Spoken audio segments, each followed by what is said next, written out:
Glória a Deus. Amém, queridos? Graças a Deus. Deixa eu pedir para você já abrir a sua Bíblia comigo.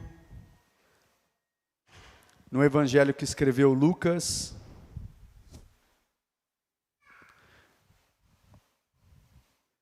Evangelho de Lucas, no capítulo 3. Lucas, capítulo 3. A partir do versículo 7. Lucas 3, a partir do verso 7.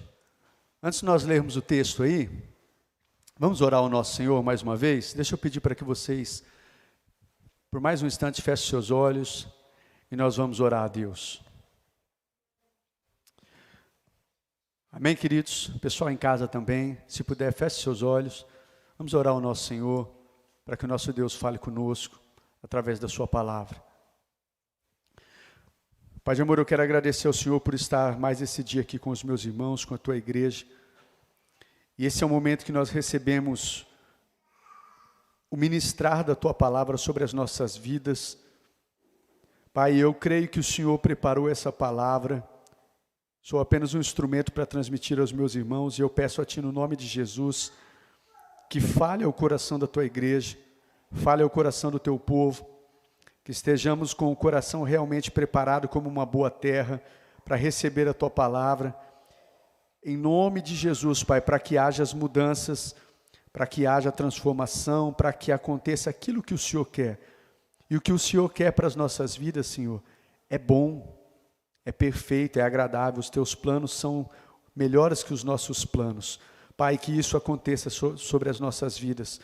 Em nome de Jesus, eu oro por os meus irmãos que estão aqui, eu oro pelos meus irmãos que estão vendo através das redes sociais, que o Senhor é um Deus de perto, um Deus de longe, o Senhor pode operar aqui, pode operar onde quer que eles estejam. Pai, mas que haja um coração aberto agora para ouvir a Tua palavra. Aqueles que têm ouvidos para ouvir, ouça, em nome de Jesus, amém e amém. Amém, queridos? Vamos ler o texto?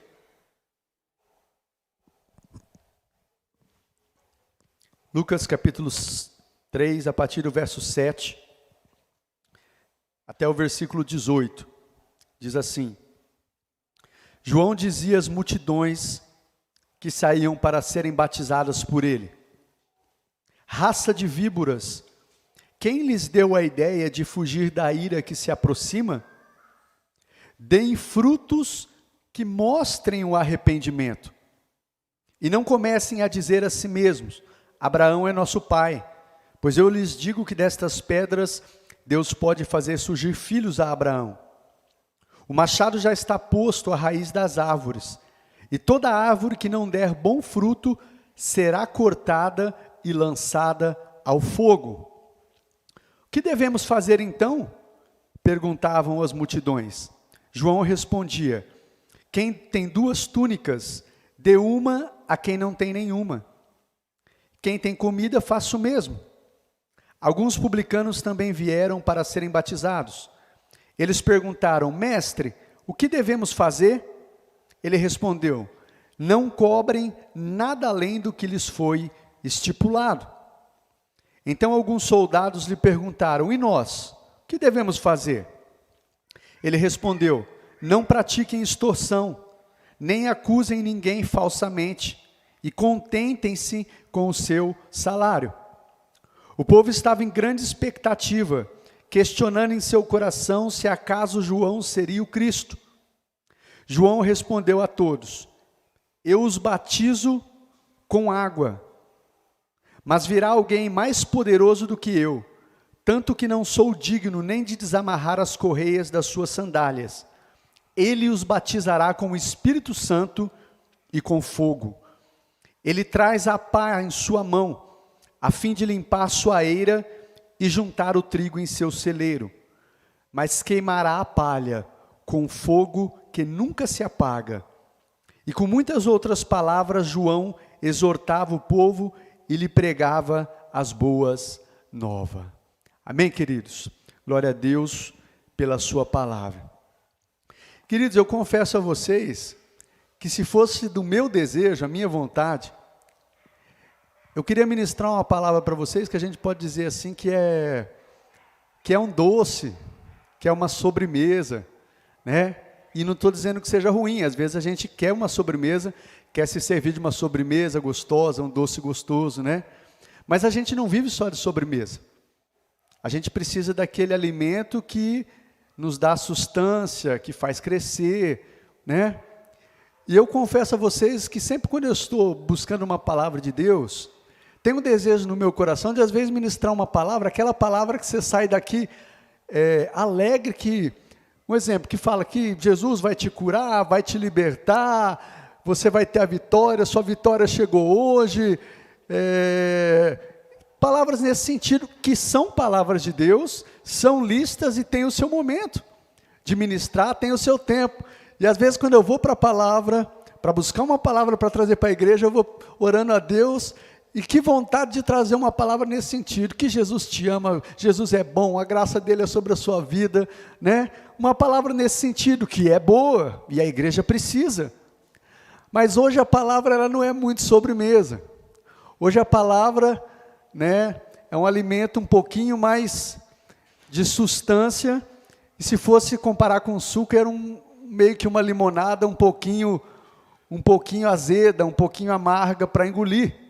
Mas é bom, que com certeza a palavra de Deus, toda a palavra de Deus é boa, e depende de como nós recebemos ela nas nossas vidas.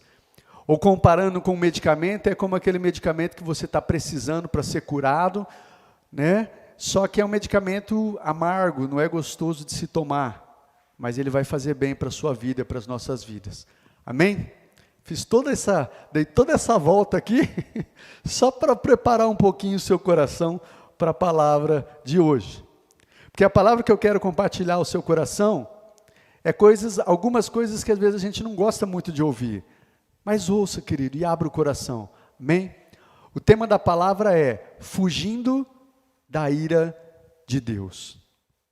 Fugindo da ira de Deus. A gente sabe pela palavra de Deus que Deus é amor. Nós sabemos disso. Sabemos que lá em Romanos fala que Deus prova o seu amor por nós, tendo Cristo morrer em nosso lugar quando ainda éramos pecadores.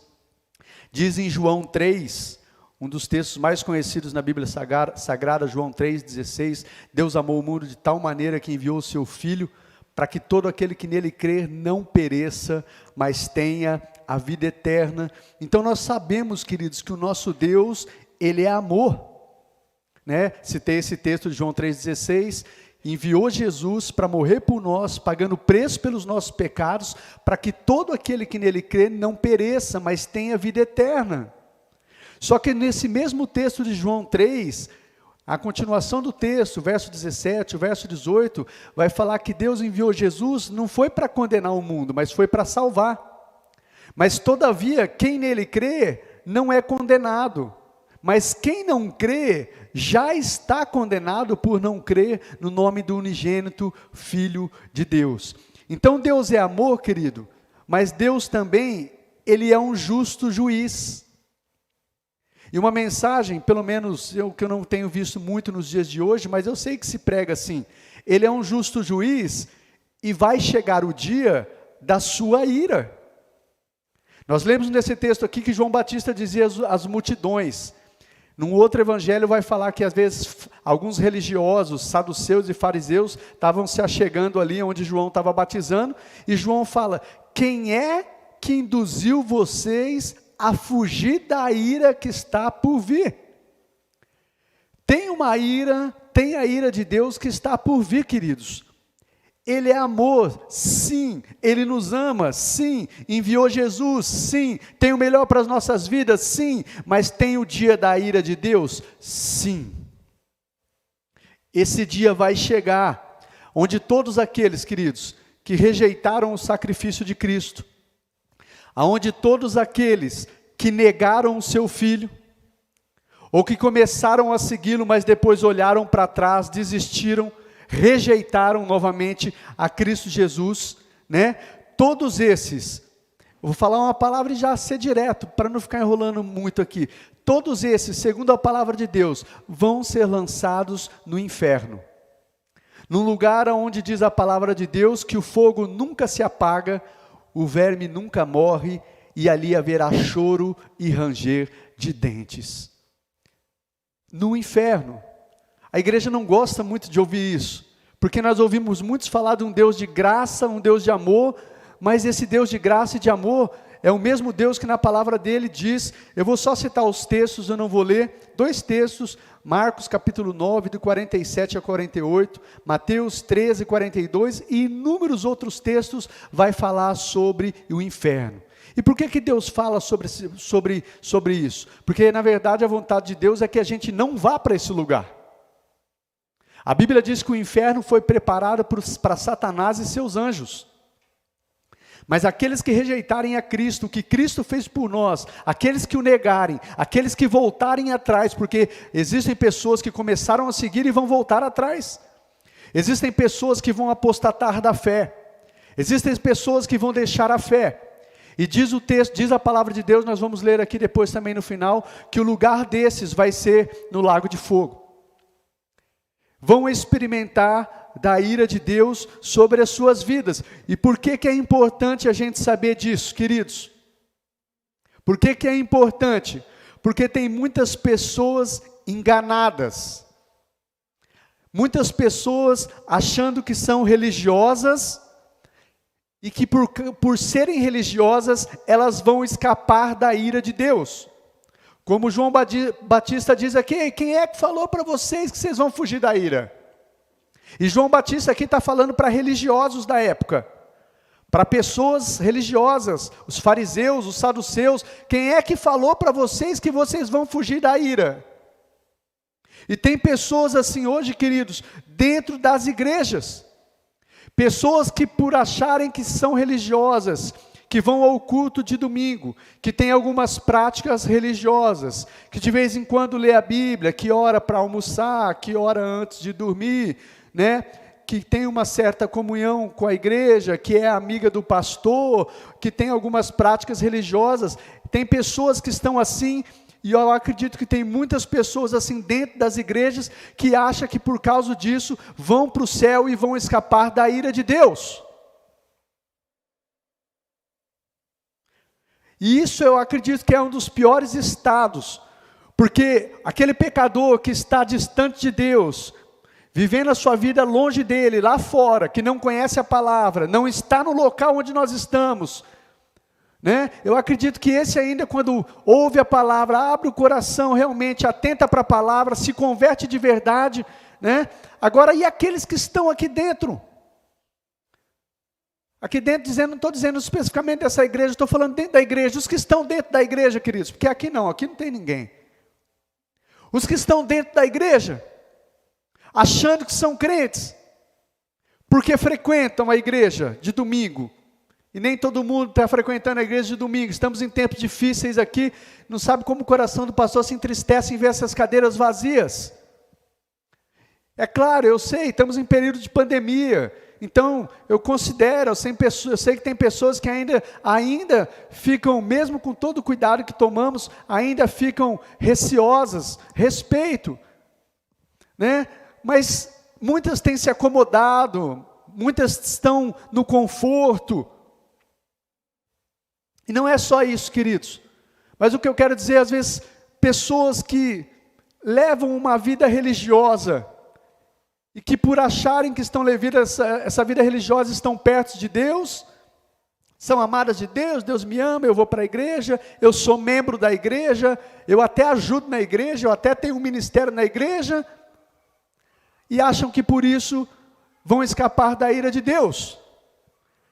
Então isso é muito importante, queridos, porque tem pessoas, infelizmente, muitas pessoas vão ficar surpresas, muitas pessoas dentro das igrejas que vão ficar surpresas quando o Senhor vier, e elas verem que não vão estar com o Senhor. Tem um texto, Mateus 7, do 21 ao 23, aquele texto onde Jesus diz assim: nem todos que estão me dizendo Senhor, Senhor, vão entrar no reino de Deus, mas aqueles que ouvem e colocam em prática a minha palavra. E muitos dirão naquele dia: Senhor, mas em teu nome nós profetizamos, Em teu nome nós expulsamos demônios. Em teu nome nós operamos milagres. E Jesus não fala aqui, Jesus não questiona que eles fizeram isso. Então são pessoas que operaram milagres, são pessoas que expulsaram demônios, são pessoas que profetizaram em nome dele. E Jesus dirá para esses: apartai-vos de mim que eu não vos conheço. Eu não vos conheço, vocês que praticai a iniquidade. Agora a primeira verdade que eu quero ministrar com vocês dentro desse texto é sobre o perigo da religiosidade. A religiosidade, queridos, ela nos faz se importar com a aparência externa, mas não se preocupar com o nosso interior. E eu vejo isso, infelizmente, e aqui eu não estou como um acusador, apontar o dedo e colocar peso e julgo sobre ninguém, não. Aqui eu estou como boca de Deus, queridos, e palavra para a minha vida, para eu meditar e refletir para a minha vida também. Não é para apontar ninguém. Mas, queridos, pessoas na casa do Pai que às vezes estão se importando com a aparência externa, mas não estão se importando com a podridão do coração. Se importam em postar nas redes sociais, em mostrar que está tudo bem, em mostrar para o irmão que é crente, que conhece, que faz e o que está fazendo, mas sabe que tem coisas no seu coração que está errado e não se importa em mudar isso. Sabe que precisa perdoar e não perdoa, sabe que tem hábitos ruins, coisas ruins no seu coração que precisam ser tratados e não deixa Deus tratar. Está preocupado com o externo, em mostrar para os outros, mas não está preocupado com o interior, não está preocupado com o coração, e a religiosidade faz isso com as pessoas, com que ela se importe com a aparência externa, mas não se importe com o interior, em deixar Deus tratar, em deixar Deus curar. Você quer ver uma coisa, queridos? Nós estamos em tempos que se de repente, se Deus der, eu vou fazer isso no final, mas agora ninguém precisa fazer constrangido não, mas se de repente eu falo, aqueles que precisam se arrepender, vem à frente, vou orar por você, e às vezes a pessoa sabe que precisa se arrepender, sabe que precisa de mudança, sabe disso, só que às vezes ela não vem, porque ela não vem, o que eles vão pensar? O que meu irmão vai pensar se eu for lá na frente, que eu estou em pecado, que eu estou assim? Então ela está mais se importando com o que o irmão vai pensar, do que em ser transformado e deixar Deus tratar o seu coração. Tem um texto, Mateus 23, do 1 ao 7, eu quero ler esse texto. Mateus 23, do verso 1 ao verso 7, que diz assim: então Jesus disse à multidão e aos seus discípulos: os mestres da lei e os fariseus, religiosos da época, se assentam na cadeira de Moisés. E olha o que Jesus diz: obedeçam-lhes e façam tudo o que eles dizem, mas não façam o que eles fazem, pois eles não praticam o que pregam. E tem pessoas assim, tem pregadores, líderes e pessoas que às vezes atam fardos pesados sobre outras pessoas, mas eles mesmos não movem um dedo para fazer aquilo. Eles atam fardos pesados e os colocam sobre os ombros dos homens, mas eles mesmos não estão dispostos a levantar um só dedo para mover, eles mesmos não querem mudança. Tudo o que fazem é para serem vistos pelos homens. Eles fazem seus filactérios bem largos e as franjas das suas vestes bem longas. Gostam do lugar de honra nos banquetes e dos assentos mais importantes das sinagogas, de serem saudados nas praças e de serem chamados de mestres. E isso não parou por ali, isso continua no nosso tempo. Tem pessoas que gostam de ser saudadas, ou pastor, ou presbítero, ou mestre, gosta de ser visto quando faz o bem para alguém, quando dá esmola, quando ajuda alguém, né? Ele gosta de ser visto, mas o seu interior precisa ser mudado, ele não se importa em mudar o interior. São, como diz a palavra, sepulcros caiados, por fora ali está tudo ali bonitinho, mas por dentro cheio de podridão, de ossos secos. E essa palavra é para vocês, é para mim, é para nós, igreja, é para que haja um despertar nas nossas vidas. Não é palavra de condenação, não, é palavra de libertação, é palavra para um despertar para nós, queridos. Para que a gente não ache que é crente e a gente ter uma surpresa naquele dia, no dia da ira, porque vai vir o dia da ira. O dia do juízo de Deus vai vir também. Qual é o perigo da religiosidade? A religiosidade nos faz pensar que viver uma tradição religiosa, ter os nossos pais ou antepassados que serviram a Deus ou servem a Deus, faz com que a gente seja cristão também, que a gente se sinta seguro, acha que vai para o céu e que vai escapar da ira de Deus. É o que João Batista está dizendo aqui. Não comecem a dizer entre vocês, nós temos Abraão por pai. Nós somos da descendência de Abraão, nós somos povo de Israel, nós somos povo de Deus, descendentes de Abraão. E daí que vocês são descendentes de Abraão? Produzam frutos que mostrem arrependimento, porque senão sobre vocês vai pesar a ira de Deus. Trazendo para os nossos tempos, eu nasci num berço evangélico, eu conheço a Bíblia desde pequenininho. Meu pai é crente, minha mãe é crente, meus avós eram crentes do reteté, oh glória a Deus. E daí? Produza frutos que mostrem o seu arrependimento, porque senão seu pai, seu avô, sua mãe vão para o céu e sobre você vai pesar a ira de Deus. Porque ter os pais crentes não garante a entrada no céu. O que garante é nos arrependermos. E é isso que João Batista está dizendo para aqueles religiosos que se iam até ele. Nós temos Abraão por pai. O que adianta? Nós precisamos nos arrepender. E não achar que por termos uma tradição religiosa, que nós nascemos num berço evangélico, nascemos num berço cristão, desde pequenininho, na minha casa fala da Bíblia, tem costumes, tem hábitos, e aqui eu não estou dizendo que tradição seja ruim, tem tradições que são muito boas e glória a Deus, mas não é a tradição religiosa, seja no cristão evangélico, seja o cristão católico ou outras tradições, não é tradição religiosa que vai salvar ninguém, e que vai livrar ninguém da ira de Deus. É o que João Batista está dizendo. Aí no versículo 8, deem frutos que mostrem o arrependimento, e não comecem a dizer a si mesmo, Abraão é o nosso pai.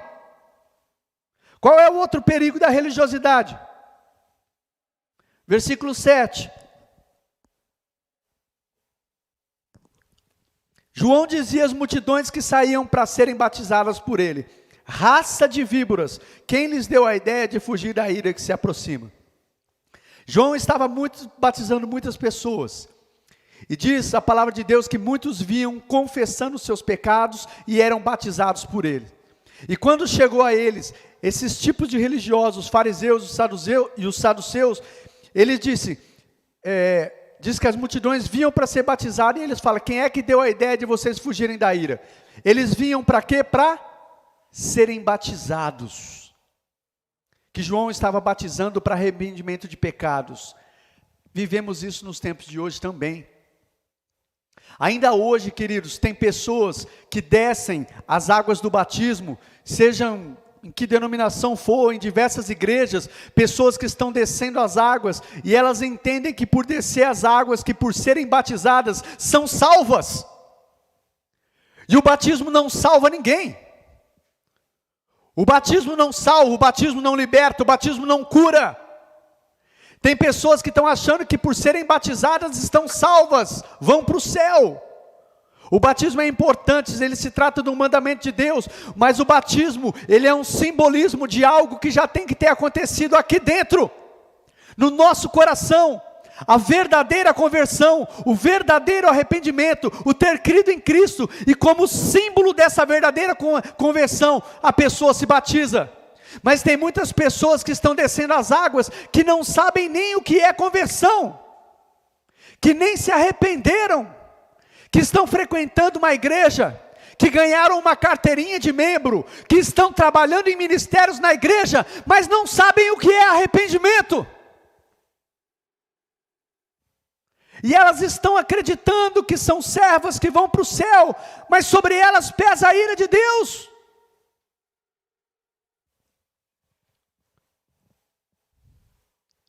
Esse é o perigo da religiosidade. Nos faz pensar que às vezes ser batizado a gente é salvo. Um outro perigo da religiosidade, ela é tremendamente perigosa, queridos. Por quê? Eu já falei aqui, porque muitas vezes nós estamos no lugar certo, com pessoas certas, estamos ouvindo uma palavra certa, mas estamos cegos e surdos. Como aqui. Nós estamos no lugar certo, esse é um lugar certo. Não é porque eu sou pastor dessa igreja, mas é uma igreja séria, que tem ministrada a palavra de Deus, com homens e mulheres de Deus. Então nós podemos estar no lugar certo, com pessoas certas, ouvindo a palavra certa, mas está cego e surdo. Pessoas que não têm ouvido, estão escutando, mas não estão ouvindo o que Deus está falando. Não têm aberto o coração, não estão dando ouvidos. Esse é o perigo da religiosidade. As pessoas estarem nas igrejas, ouvindo as coisas certas, mas não estão entendendo nada. E quando não entendem, como diz a parábola do semeador, vem Satanás e rouba a palavra do seu coração, para que não creiam, e não sejam salvas, e não sejam curadas. E não vivam a vida abundante que Deus tem para elas. Desperta, ó igreja, desperta! Desperta a igreja do Senhor.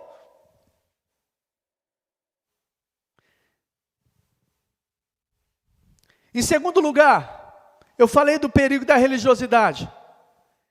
Então, qual é o remédio para isso, pastor? Qual o remédio para a religiosidade? O texto deixa bem claro. João Batista diz: quem é que induziu vocês a fugir da ira? Quem é que diz que vocês vão fugir da ira porque você conhece bem o texto sagrado, você é fariseu, você é saduceu, você é cristão faz 30 anos, seu pai e sua mãe é crente? Quem é que induziu você a fugir da ira? Quem? Produzam frutos que mostre o arrependimento de vocês. O único remédio, queridos, para uma vida de religiosidade é o verdadeiro arrependimento seguido da fé em Cristo Jesus. E isso nos leva a desfrutar de uma vida abundante, porque Deus tem uma vida abundante para nós. Mas o único remédio para uma vida religiosa é se arrepender de verdade. É dar ouvidos ao Espírito Santo, se arrepender, crer em Jesus como seu Senhor, não só como Salvador, como seu Salvador, que salva você da condenação eterna, da ira de Deus, mas também como Senhor da sua vida, que passa a ser o seu dono e você vive para Ele. Então precisa ver, e hoje nós temos ouvido também um evangelho que não está incluso o arrependimento, que quando as pessoas falam de entregar a vida para Jesus, deixa Jesus ser o seu Salvador, entrega a sua vida para Jesus, Ele vai mudar a sua vida, Ele te abençoa, amém, é verdade, mas e o arrependimento? Aonde foi colocado?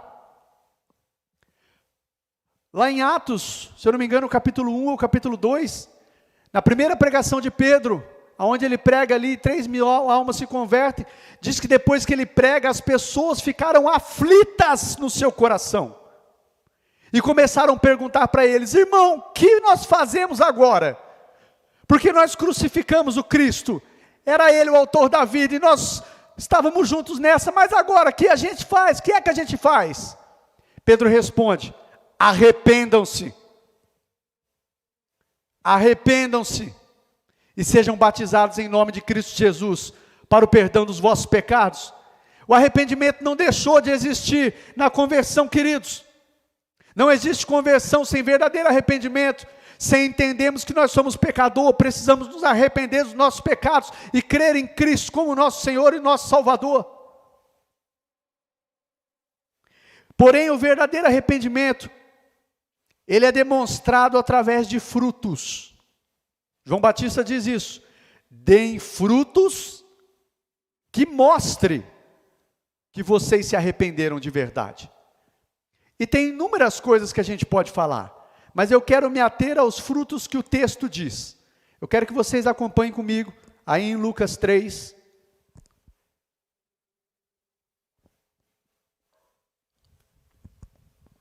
o verso 11.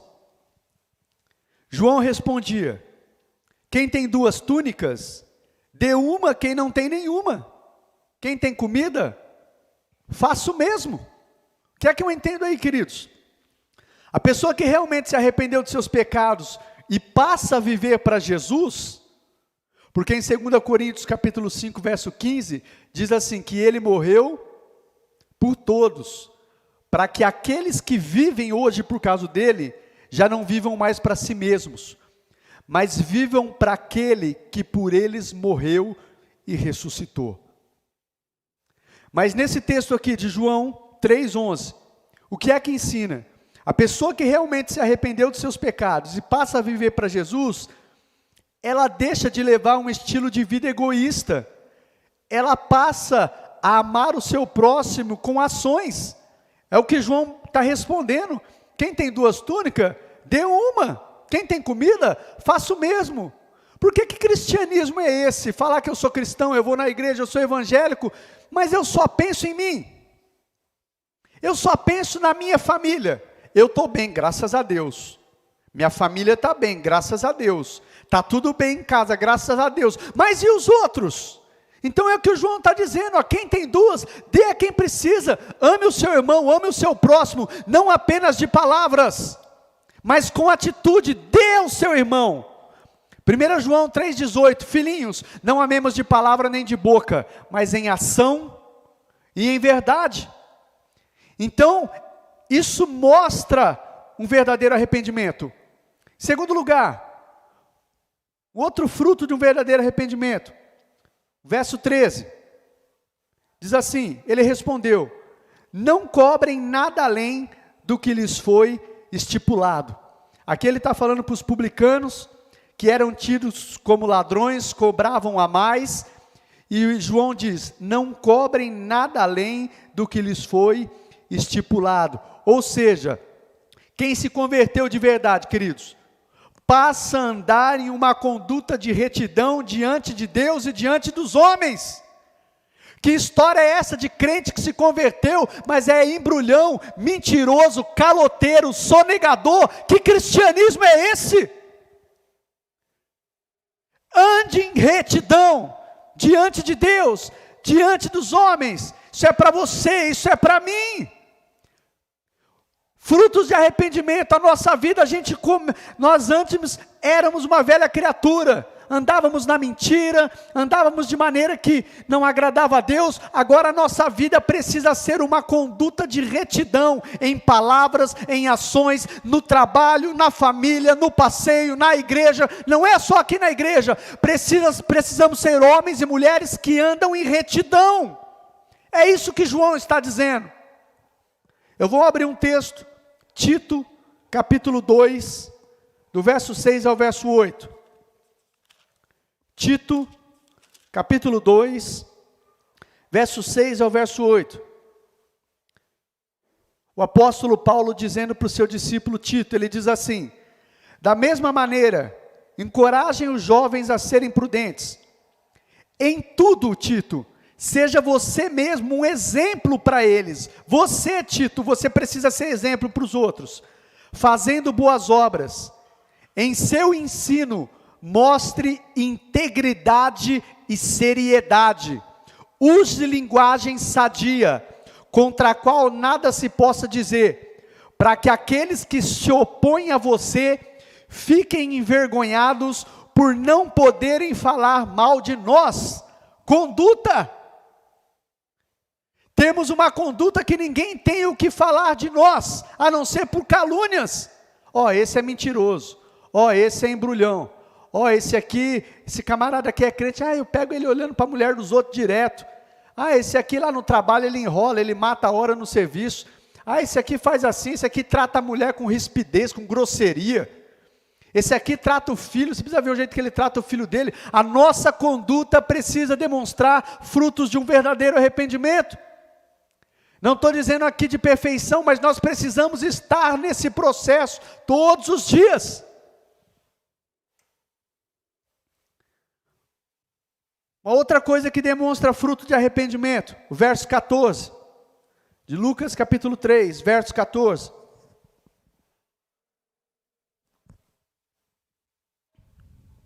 Então alguns soldados lhe perguntaram: e nós, o que devemos fazer? Ele respondeu: não pratiquem extorsão, que os soldados praticavam, nem acusem ninguém falsamente, que praticavam, e contentem-se com o seu salário. Uma outra coisa, queridos, pessoa que realmente tem o fruto de um verdadeiro arrependimento, quem se arrependeu de verdade, se converteu de verdade, ela é grata, ela tem gratidão no seu coração, mesmo que passe por lutas, tribulações, adversidades, mas ela sabe ser grata pelo que ela tem, e ela não usa de mentiras para beneficiar a ela mesmo, nem a ninguém, e nem usa de mentiras também para prejudicar ninguém, e ela tem um coração agradecido. Isso é um fruto que evidencia que houve também um verdadeiro arrependimento. E tantas outras coisas, eu peguei para falar desses que estão nos textos aqui. Agora uma coisa que é tão simples, perdão. Que história é essa de cristão que não perdoa? Isso é base.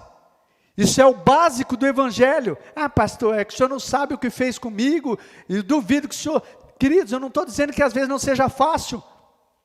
As situações que acontecem, há coisas que às vezes pessoas fizeram conosco, com a família, ou certas situações que é difícil, o sentimento está ali, está machucado, mas decidir perdoar é uma decisão. E nós precisamos decidir: eu vou obedecer, eu perdoo essa pessoa, eu abençoo essa pessoa, eu libero ela, não vou ficar amarrado com ela não, eu perdoo meu pai, eu perdoo minha mãe, eu perdoo meu irmão, eu perdoo seja lá quem for que me fez tanto mal, eu perdoo. Agora está se tornando normal, cristão irmão dentro da própria igreja, que não fala com outro irmão, que não perdoa, e às vezes convive e está achando que é tudo normal. Está achando que é normal? Que arrependimento é esse? Sendo que a palavra fala algo tão básico: se você não perdoar, tampouco vai receber o perdão de Deus.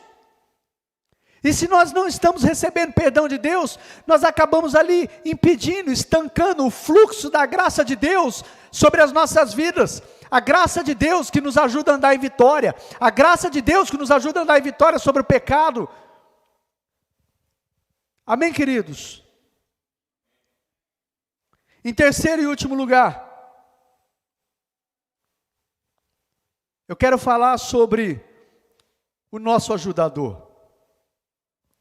Porque parece uma palavra, como eu comecei dizendo para vocês, eu queria dar uma sobremesa. Eu queria dar um doce, mas essa palavra é de vida. Recebe ela de todo o seu coração, querido. E não pega aquele crente, como eu já ouvi falar assim, o crente pá, não. Pá, essa é para você, pá, essa é para você.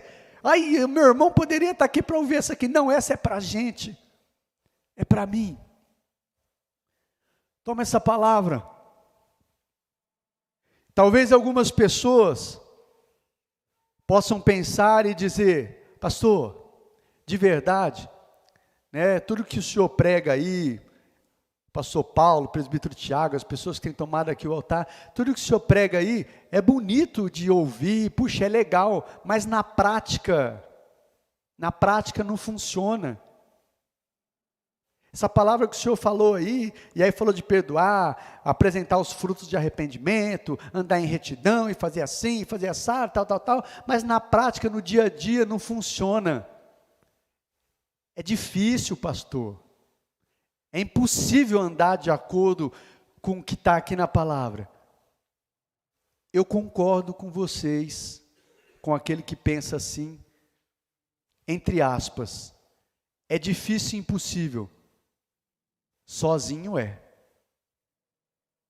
Andar de acordo com esses preceitos que estão aqui, que Deus nos manda fazer, como marido, como esposa, como servo, como irmão, como amigo, como tantas coisas, andar de acordo com o que está aqui, é difícil e é impossível. Como os discípulos dizem para Jesus naquela parábola não sei se é a parábola do semeador, não, do jovem rico, naquele texto do jovem rico, fala, Jesus, então quem pode ser salvo? Jesus fala, para o homem isso é impossível, mas para Deus todas as coisas são possíveis. Eu concordo com muitos que dizem, não, andar assim é difícil, é impossível. Realmente, sozinho, na nossa força, na nossa capacidade, ninguém consegue.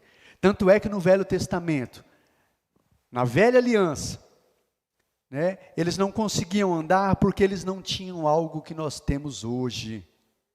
A nova aliança, queridos, nós não estamos sozinhos. Jesus foi para o Pai, mas Ele nos mandou o Consolador, o Espírito Santo, o Espírito de poder. Atos 1,8 diz, vocês receberão poder ao descer sobre vocês o Espírito Santo e serão minhas testemunhas. Então, queridos, sozinho, na minha força, no meu intelecto, tentando do meu jeito, andar em santidade, andar de acordo com o que diz as Escrituras, fazer o que diz a palavra, realmente não dá. Mas pela ajuda do Espírito Santo, que está em nós, que habita em nós, é possível sim. Porque o nosso Deus, Ele é um justo juiz, e Ele não nos manda fazer nada que Ele não nos dê capacidade para fazer. Ele não nos manda fazer nada que Ele não nos dê capacidade para fazer. Amém, queridos? E é maravilhoso saber disso. Nos deixou o Espírito Santo, que habita em nós, que nos convence do pecado. Evangelho de João, capítulo 16, verso 7 ao verso 8. É Ele que nos convence do pecado. Só que muitas vezes, por que pessoas continuam do mesmo jeito? Porque endurecem o coração. O Espírito Santo está falando, o Espírito Santo está ministrando, mas tem pessoas que endurecem o coração. Por isso que lá em Hebreus capítulo 3 diz assim, hoje, quando vocês ouvirem a sua voz, a voz do Espírito Santo de Deus, não endureçam o coração, como o povo que se rebelou lá no deserto e pereceu e não entrou na terra prometida.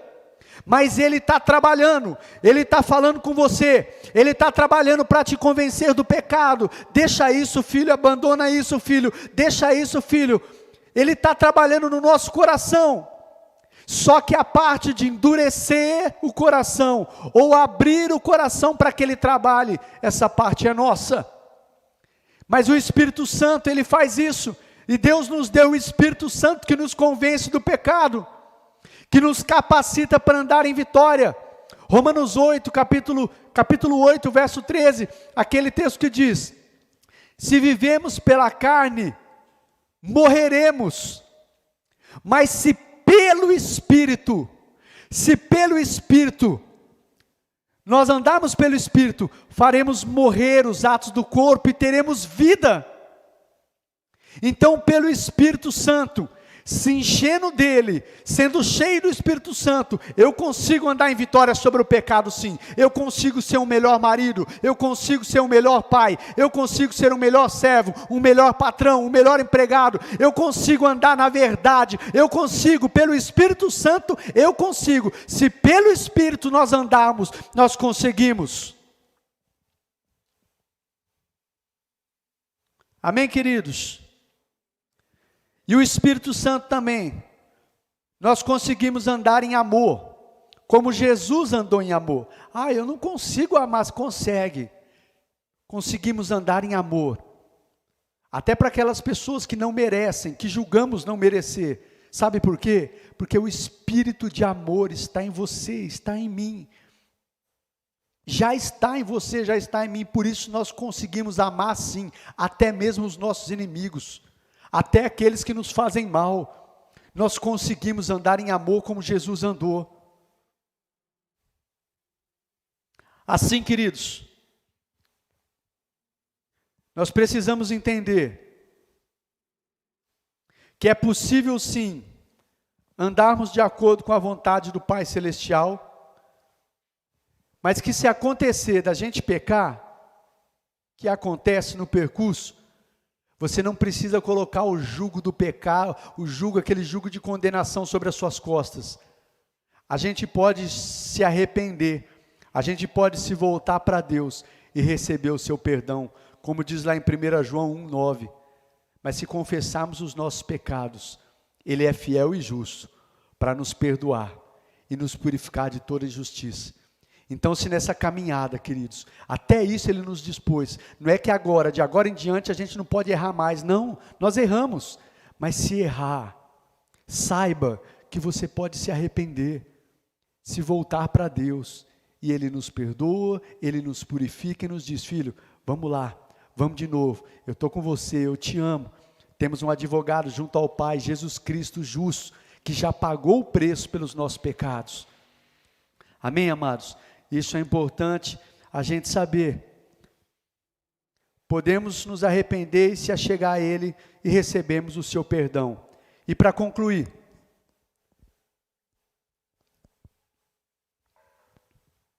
eu quero ler com vocês Gálatas capítulo 6, do verso 7 ao verso 8. Gálatas capítulo 6,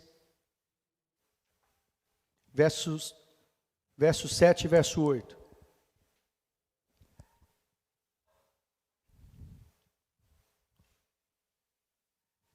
Vou ler dois últimos textos, aliás, 3 textos aqui, rapidinho, e nós vamos encerrar. Gálatas 6, 7 e 8 diz assim: não se deixe enganar, de Deus não se zomba, pois o que o homem semear, isso ele vai colher. Quem semeia para a sua carne, da carne vai colher destruição, a ira de Deus sobre a sua vida. Mas quem semeia para o Espírito, do Espírito colherá a vida eterna. Ou seja, queridos, a gente não deve se enganar. Deus é um Deus de amor, que entregou seu Filho para morrer por nós, para que a gente possa passar a eternidade com Ele, mas Ele também é um justo juiz. E todos aqueles que rejeitaram o sacrifício do seu Filho Jesus, que o negaram, que voltaram atrás na decisão de segui-lo, não irão escapar do dia da ira do Senhor. Então não se deixe enganar, de Deus não se zomba. Ele nos ama muito, Ele tem o melhor para as nossas vidas, mas Ele é um justo juiz também. Vai chegar um dia que Ele vai vir como um justo juiz, e aqueles que rejeitaram, negaram, voltaram atrás, a ira de Deus vai ser sobre essas vidas. Amém? Eu quero mais 2 textos, nós vamos encerrar. Evangelho de João, capítulo 3.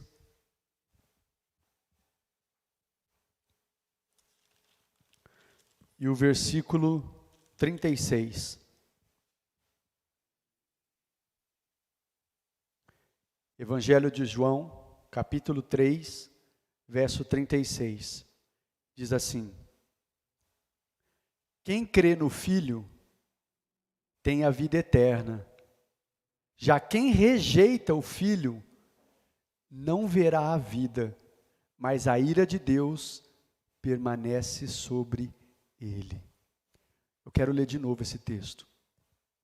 Quem crê no Filho tem a vida eterna. Quem rejeita o Filho não verá a vida, mas a ira de Deus permanece sobre ele. E por último, Apocalipse capítulo 21.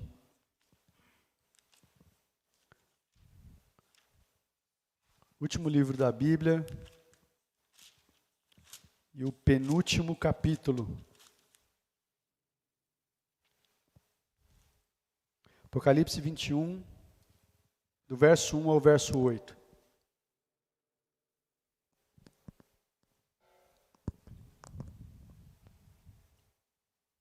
Diz assim: então vi novos céus e nova terra, pois o primeiro céu e a primeira terra tinham passado. Queridos, deixa eu fazer algo com vocês aqui. Eu quero de verdade que vocês me ajudem agora. Vocês que estão aqui, pessoal que está em casa também.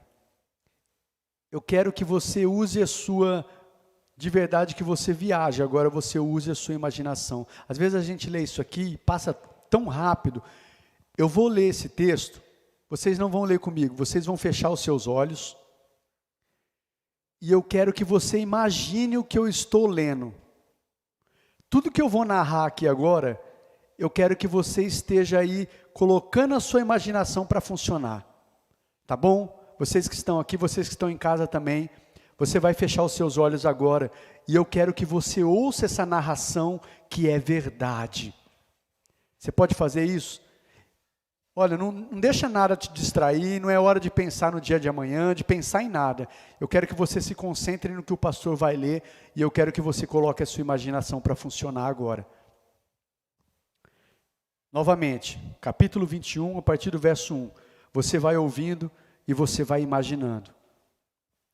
Então eu vi novos céus e eu vi nova terra, pois o primeiro céu e a primeira terra tinham passado, e o mar já não existia. Eu vi a cidade santa, a nova Jerusalém, que descia do céu da parte de Deus, preparada como uma noiva adornada para o seu marido. Eu ouvi uma forte voz que vinha do trono e dizia: agora o tabernáculo de Deus está com os homens, com os quais ele viverá. Eles serão os seus povos, o próprio Deus estará com eles, e será o seu Deus. Ele enxugará dos seus olhos toda lágrima. Não vai haver mais morte, nem tristeza, não vai haver mais choro, nem dor, pois a antiga ordem já passou. Aquele que estava sentado no trono disse: eu estou fazendo nova todas as coisas, e acrescentou: escreva isso, pois estas palavras são verdadeiras e dignas de confiança. Disse-me ainda: está feito, eu sou o Alfa e o Ômega, o princípio e o fim. A quem tiver sede, eu darei de beber gratuitamente da fonte da água da vida. O vencedor herdará tudo isso. Eu serei o seu Deus e ele será o meu filho. Mas os covardes, os incrédulos, os depravados, os assassinos, os que cometem imoralidade sexual, os que praticam feitiçaria, os idólatras e todos os mentirosos, o lugar deles será no lago de fogo, que arde com enxofre. Esta é a segunda morte. Amém, queridos? Você pode abrir os seus olhos? Nosso Deus nos ama, tanto que enviou Jesus para morrer por nós, para que todo aquele que nele crê, ninguém pereça, mas tenha vida eterna. Mas quem não crê, sobre ele pesa a ira de Deus. Quem rejeita, quem o nega, sobre ele pesa a ira de Deus. Sobre os religiosos que acham que estão agradando a Deus e vivendo uma vida de acordo com o que Deus espera, sobre eles pesa a ira de Deus. Sobre aqueles que não se arrependem, que sabem que tem coisas no seu interior para serem mudadas e tratadas, mas endurecem o coração, sobre eles pesa a ira de Deus. Amém? Eu quero que vocês guardem essa palavra no coração. Eu não vou me estender mais não, eu ia até fazer um apelo nesse final, não vou fazer. Eu quero deixar você que está aqui, você que está em casa, deixa eu dizer algo para você, olha bem para o pastor aqui. Querido, vá embora, peça para que o Espírito Santo continue a falar com você. Se há algo que precisa ser mudado, peça para que o Espírito Santo mostre para você.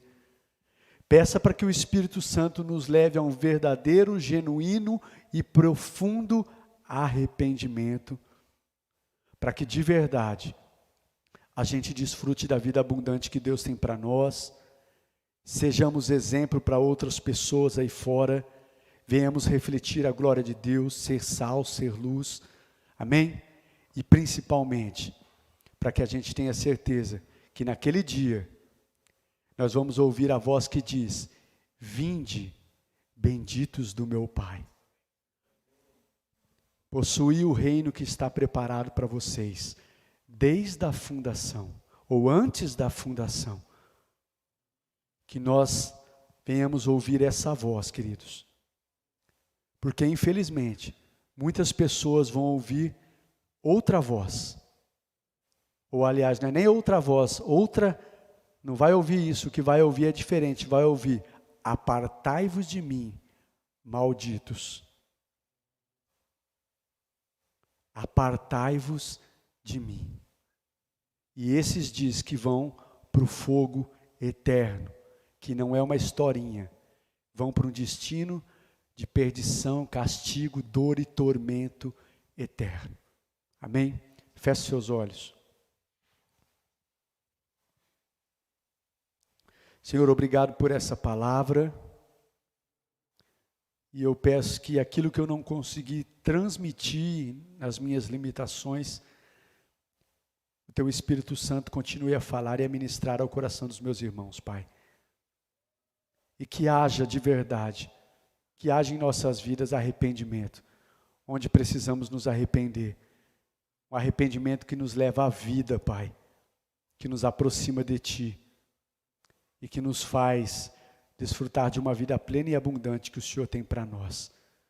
Em nome de Jesus, desperta a Tua igreja, desperta o Teu povo, desperta, Senhor, aqueles que estão vivendo uma vida de religiosidade, achando que tem agradado o Senhor e que estão bem contigo. Desperta-nos, Senhor, desperta, em nome de Jesus, é o que eu oro e agradeço ao Senhor. Amém e amém. Que o Senhor os abençoe e os guarde. O Senhor faça resplandecer sobre vocês o seu rosto, os conceda a graça. O Senhor volte para vocês o seu rosto e os dê a paz. Assim eu os abençoo em nome de Jesus. Amém e amém. Deus abençoe, queridos. Tenha uma semana de bênção, tenha uma semana de vitória. Seja você uma bênção na vida de outras pessoas, em nome de Jesus. Amém e amém. Vai na paz do Senhor Jesus, queridos.